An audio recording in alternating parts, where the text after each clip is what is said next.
मैं डॉक्टर संतोष कुमार उपाध्याय अभिनव भारत एकेडमी के YouTube channel पर आपके समक्ष एक बार पुनः उपस्थित हूँ। एक ऐसा यूट्यूब चैनल जहाँ पर केवल और केवल विषयगत बातें होती हैं। तो आज मैं केलांग ब्रिया पैक्ट अथवा पेरिस का समझौता का वीडियो लेकर के आपके समक्ष उपस्थित हुआ हूँ, क्योंकि समझौते की जो पृष्ठभूमि है वह लोकार्नो संधि के पश्चात फ्रांस की सुरक्षा का खोज का अगला महत्वपूर्ण पग सन 1928 के केलांग ब्रिया समझौता था। फ्रांसीसी विदेश मंत्री ब्रिया ने 6 अप्रैल 1927 को अमेरिकन जनता के नाम एक संदेश भेजकर यह सुझाव दिया कि अमेरिका के युद्ध में प्रवेश के 10वें वार्षिकोत्सव के अवसर पर फ्रांस और अमेरिका एक समझौता करे, जिसके द्वारा राष्ट्रीय नीति के एक साधन के रूप में युद्ध को अवैध घोषित कर दिया जाए। दिसंबर 1927 में अमेरिकन विदेश मंत्री फ्रैंक केलांग ने यह सुझाव दिया कि प्रस्तावित समझौता बहुपक्षीय होना चाहिए, जिसमें विश्व के समस्त राष्ट्र सम्मिलित हो सकें। ब्रिया ने कुछ आनाकानी करने के पश्चात इस प्रस्ताव को स्वीकार कर लिया और 23/1928 को राष्ट्रीय नीति के साधन के रूप में युद्ध के परित्याग की घोषणा करने वाली एक सामान्य संधि का प्रस्ताव केलांग ने जर्मनी, ब्रिटेन, इटली और जापान आदि 14 राष्ट्रों को भेजा। इस प्रारूप पर विचार करने के लिए America, Britain, France, Germany, Italy, Japan, Belgium, Poland व चेकोस्लोवाकिया आदि 15 राष्ट्रों के प्रतिनिधि 29 अगस्त 1928 को पेरिस में एकत्रित हुए। उन राष्ट्रों ने मिलकर एक समझौते को स्वीकार किया जो केलांग ब्रिया समझौता या पेरिस समझौते के नाम से विख्यात हुआ। अरब के नजद और यमन को छोड़कर विश्व के लगभग सभी राष्ट्रों ने इसको स्वीकार करने के लिए आमंत्रित किया। सन 1933 तक 65 देशों ने इसे स्वीकार कर लिया, जबकि उस समय राष्ट्र संघ की सदस्य संख्या केवल 58 थी।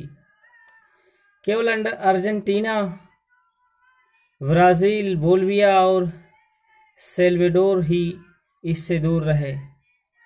समझौते की व्यवस्था केलांग ब्रिया समझौता, जिसका वास्तविक नाम युद्ध के परित्याग की सामान्य संधि general treaty for the renaissance of war था, एक अत्यंत छोटा लेख पत्र था।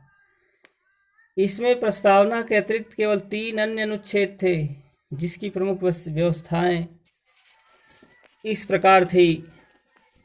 एक उच्च बंधेजकर्ता दल, हाई कंट्रैक्टिंग पार्टीज, गंभीरता पूर्वक अपने अपने राष्ट्रों के नामों में यह घोषित करते हैं कि वे अंतर्राष्ट्रीय विवादों के समाधान के लिए युद्ध के आश्रय की निंदा करते हैं और अपने एक दूसरे के साथ संबंधों में राष्ट्रीय नीति के एक यंत्र के रूप में इसका परित्याग करते हैं। उच्च बंधेजकर्ता दल सहमत होते हैं कि सभी विवादों अथवा झगड़ों का समाधान अथवा निर्णय जो भी उनमें उत्पन्न हो, और चाहे वे किसी भी स्वभाव एवं किसी भी उद्गम के हों, शांतिपूर्ण साधनों की अपेक्षा अन्य किसी भी प्रकार से नहीं होगा। समझौते की सीमाएं।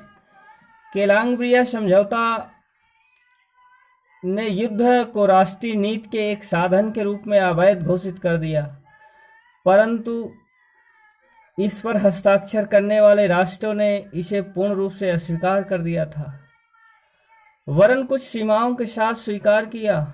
अमेरिकन विदेश मंत्री केलांग ने इसकी रचना के समय यह लिखा था कि प्रत्येक राज्य को यह निर्णय करने का एकमात्र अधिकार है कि क्या वर्तमान परिस्थितियों में आत्मरक्षा के लिए युद्ध आवश्यक है।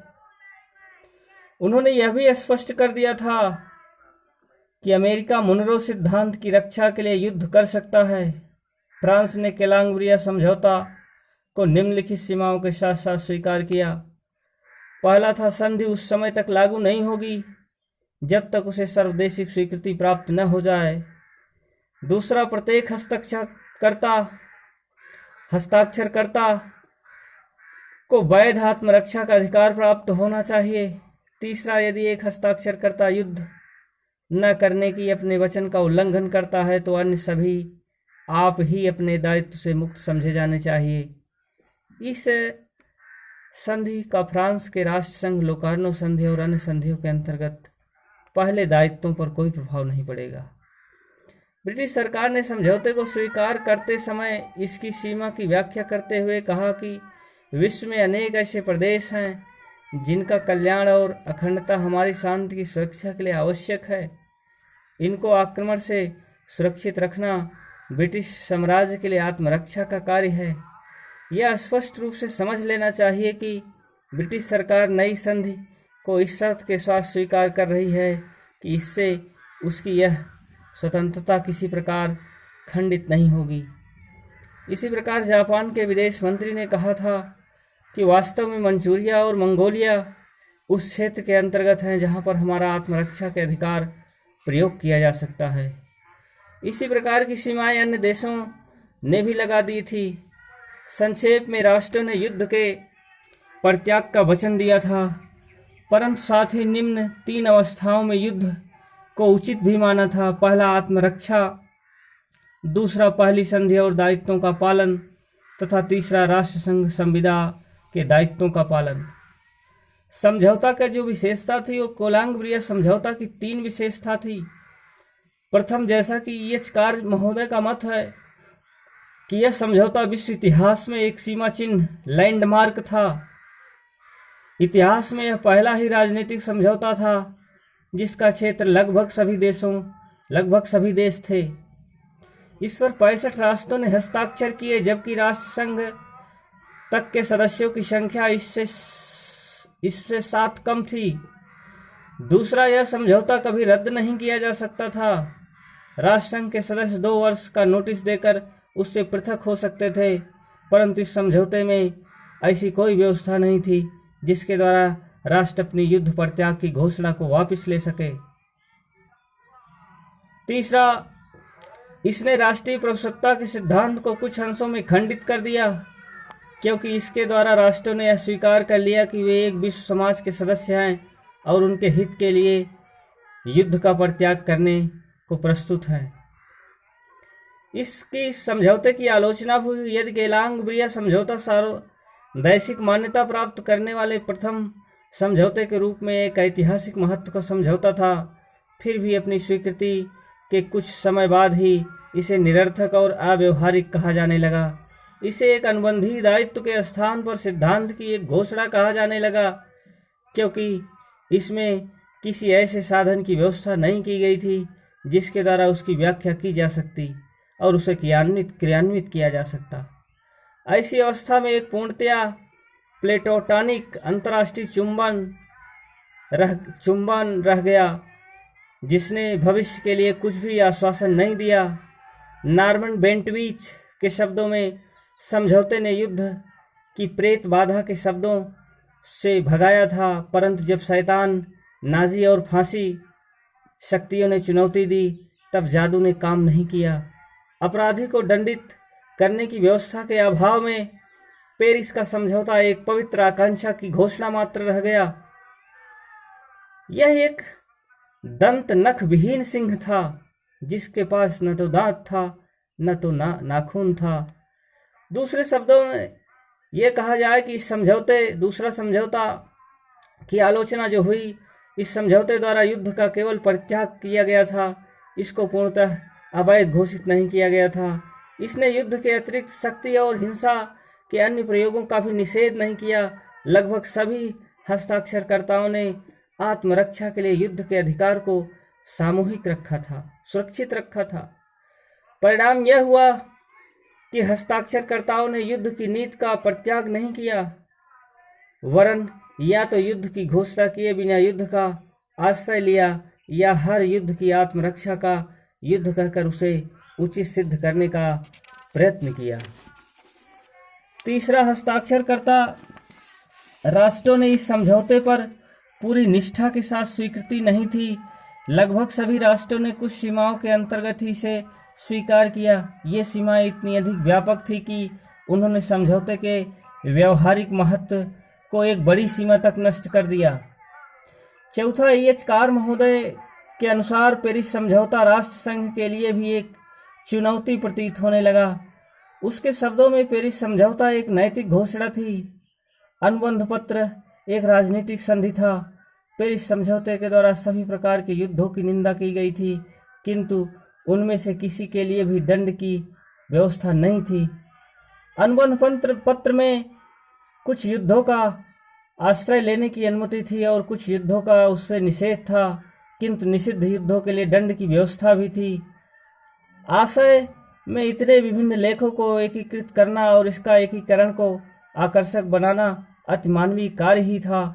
व्यवहार में पेरिस समझौता शांति स्थापना का साधन नहीं वरन एक पवित्र आकांक्षा ही सिद्ध हुई। सन 1931 में जापान के मंचूरिया पर तथा सन 1935 में इटली के एबिसिनिया पर आक्रमण ने यह स्पष्ट कर दिया कि पेरिस समझौते की कोई व्यवहारिक उपयोगिता नहीं थी। समझौते का महत्व। फिर भी पेरिस समझौता अपनी दुर्बलताओं के बावजूद एक महत्वपूर्ण और ऐतिहासिक घटना थी। एक और तो प्रथम अंतर्राष्ट्रीय समझौता था जिसे सार्वदेशिक स्वीकृति प्राप्त हुई, दूसरी ओर अमेरिका की पार्थक्यवादी नीति की समाप्ति का सूचक था। जिमर्न के अनुसार यह उस समय विश्व की प्रभुसत्ता संपन्न राज्यों द्वारा किया गया सबसे महत्वपूर्ण समझौता था।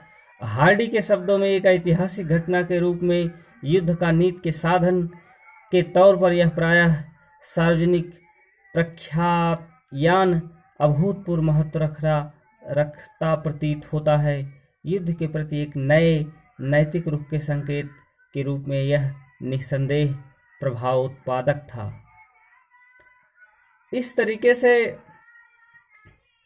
इस वीडियो में थोड़ा सा और हम चर्चा करना चाहेंगे जनरल एक्ट या व्यापक अधिनियम जो राष्ट्र संघ की सुरक्षा व्यवस्था को दृढ़ बनाने के लिए अंतिम महत्वपूर्ण प्रयत्न सितंबर 1928 को अंतर्राष्ट्रीय विवादों के शांतिपूर्ण निपटारे के लिए एक व्यापक अधिनियम general act for the Pacific settlement of international dispute था।